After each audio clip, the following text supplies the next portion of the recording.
جملہ میرا کڑوا ہے، معاف کر دینا، نہیں بھی کرو گے تو چندے مانگنے کے لیے کھڑا نہیں ہوتا۔ بے نماز کی قربانی برباد ہے، مردود ہے۔ جو نماز نہیں پڑھتا اس کے لیے قربانی ہے ہی نہیں۔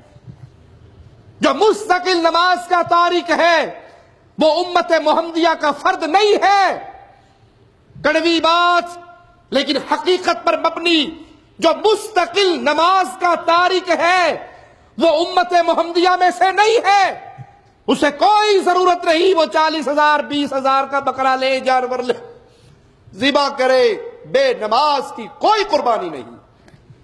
اسی طرح حرام کھانے والا، سود کھانے والا، سودی بینکوں کا مینیجر ہو، سودی بینکوں کا کلرک ہو، سودی بینکوں کا گن مین ہو، سودی بینک کے ساتھ کسی طرح اس نظام کی سپورٹ کرنے میں شامل ہو، جو سود کھاتا ہے اس کی قربانی برباد ہے۔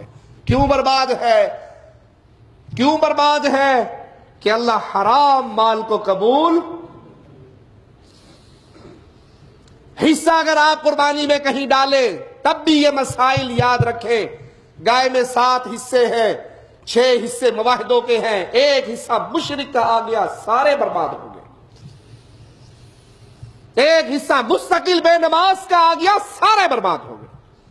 اپنے حصے میں حصہ ڈالتے ہوئے یہ نہ دیکھے چچا کا حصہ، ماموں کا حصہ، خالہ کا حصہ آ گیا، خاندان فیملی ممبر نے مل کے قربانی کر لی۔ پہلے یہ دیکھے یہ سارے مواحد ہیں، یہ سارے نمازی ہیں، یہ سارے حلال کھانے والے ہیں، ان میں سود والا تو نہیں ہے، لاٹری والا تو نہیں ہے، جوئے والا تو نہیں ہے، رشوت والا تو نہیں ہے، شراب بیچنے والا تو نہیں ہے، حرام کام کرنے والا تو نہیں ہے۔ رزق حلال ہونا شرط ہے، نمازی ہونا شرط ہے، مواحد ہونا شرط ہے۔ یہ قربانی انسان کے درجات کی بلندی ہے، اللہ کی رضا کو حاصل کرنا ہے، اور اللہ مشرک سے راضی نہیں ہوتا۔ اللہ کے لیے اس کی روح کو سمجھیے، اس قربانی کے مقاصد کو سمجھیے۔ مقصد یہ ہے کہ کوئی چیز ایسی نہیں جس کو اللہ کے حکم پہ فوقیت دی جائے۔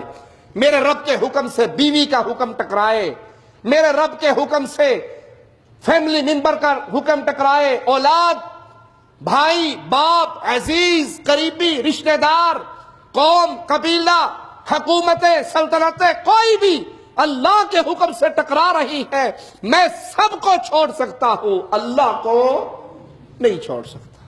جس نے یہ سبق یاد کیا اسے مبارک ہو خون بہانا، اسے مبارک ہو قربانی کرنا۔ اللہ اس کی قربانی کو قبول فرمائے، اس کے لیے جنت میں جانے کا ذریعہ بنائے۔ اور اگر یہ سبق یاد نہیں، فجر کی نماز چھوڑ دی، عید کی نماز پڑھ لی تو برباد ہو گئے۔ حرام مال سے، سگریٹ بیچنے والے مال سے، داڑھی مونڈنے والے مال سے اگر آپ نے قربانی کر بھی لی، اللہ کو گندا مال پسند ہی نہیں ہے۔